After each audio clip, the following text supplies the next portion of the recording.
efa ela be koty fa tany zany ty tany amin'ny taona raiky amin'ny sivifolo amin'ny sivifolo tany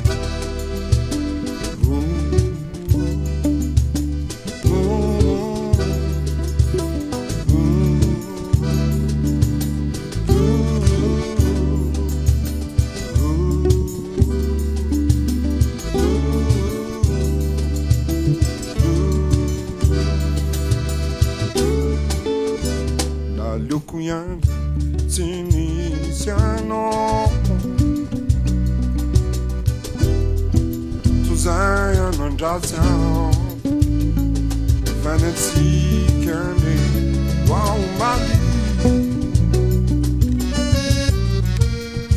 didinao sapa ka nandratra naleoko ihany olo pato atranao arahaba dia vita ankehitriny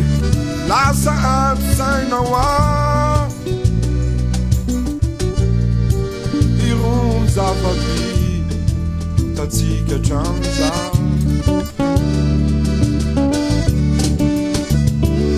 avelao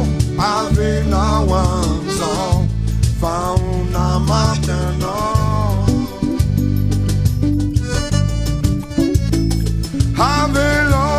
avelao an'izao faona matanao avelao mitsana una matanao avelao mitsana una matanao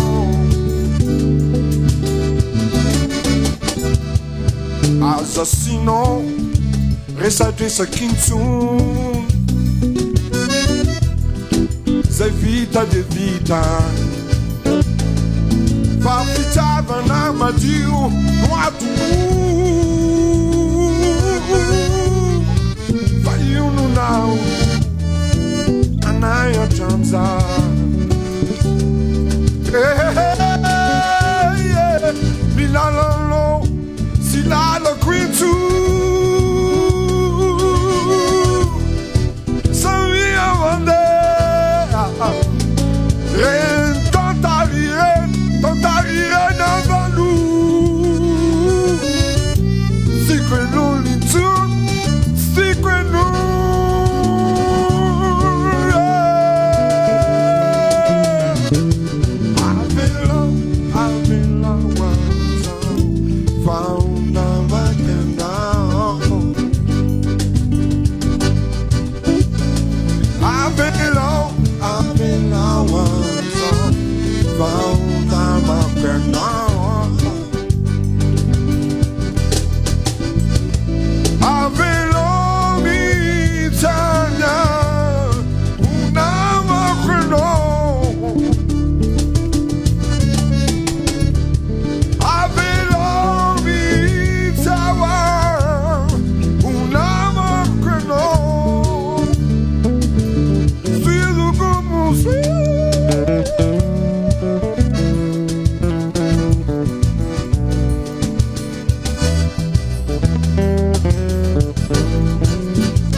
Naleoko ihany